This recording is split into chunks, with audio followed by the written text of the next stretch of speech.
Night fell over the old Blackwood mansion, abandoned for decades on top of the hill. Its broken windows looked like empty eyes watching the town below. People say no one who enters stays the same. I decided to find out for myself. Armed, the banister was covered in a dark, sticky substance that I refused to touch. An old, tarnished mirror hung beside me, and for a split second, it reflected shapes that shouldn't have been there. I whipped around fast, nothing, just my flashlight shaking in my hand and shadows dancing eerily on the walls. Suddenly, footsteps. Upstairs, slow, heavy, deliberate. They stopped, then started again, as if something were up there, just waiting for me. My heart pounded in my chest, a frantic drum against my ribs, but I kept climbing the stairs, one cautious step at a time. At the far end of the hallway, a single door gently swung open, even though there was no wind anywhere in this suffocating stillness. Inside the room, an old bed lay with torn, stained sheets. On the walls, yellowed photographs of a smiling family, but every single pair of eyes had been completely blacked out, leaving dark, empty voids. A freezing chill crawled down my spine. Something in this room did not want me here. And then I heard it whisper. My name. It was soft at first, then clearer, then many voices overlapping, all whispering my name again and again. I glanced at a broken shard of mirror on the floor, and my blood ran cold. A pale figure appeared behind me, hollow-eyed, glowing faintly. Its face twisted with a mix of sadness and pure rage. The door slammed shut. I grabbed the handle, twisting and pulling, but it wouldn't move. It was locked solid. Then, something cold and definite touched my shoulder. I didn't dare look back. With all my strength, I threw my body against the door, forcing it open, and ran down the hallway as ghostly laughter echoed from the very walls around me. The house felt alive and hungry. I ducked into another room, a children's bedroom. Tiny shoes were left on the floor. A wooden rocking horse started moving on its own, back and forth.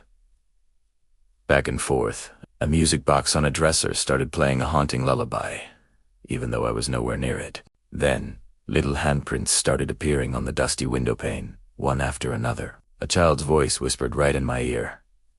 Don't stay. He's awake. The temperature dropped suddenly. My breath came out as a white mist in the flashlight beam. The tall grandfather clock in the corner, silent 4 years, began ticking loudly, then stopped. Every second froze in an unbearable silence. The hands on the clock started turning backward on their own, and from inside the clock, someone knocked. 3 slow, deliberate knocks. I stumbled out and found a door leading to the basement. A foul, gut-wrenching smell rose from below. The stairs were narrow and broken. My flashlight flickered wildly as I descended into the darkness. On the basement floor, strange symbols were drawn in a massive circle.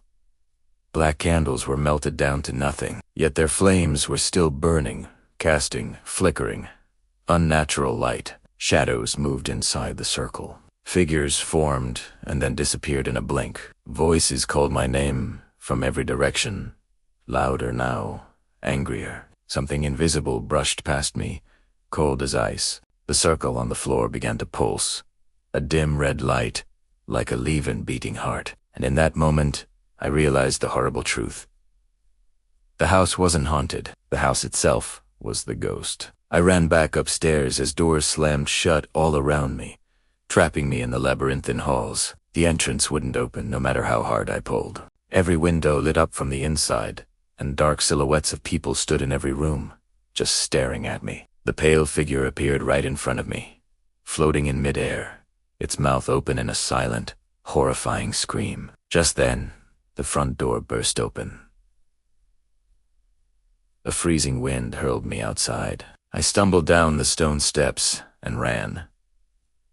Ran without looking back. When I finally dared to turn, every window was glowing with an inner light, and the front door slowly closed, like a mouth after feeding. I never returned. But some nights, I still hear the whispers, calling my name, inviting me back. Did you enjoy this horror story? Like the video? Comment your favorite part? And subscribe for more terrifying POV stories. Turn on notifications if you dare. See you in the next video.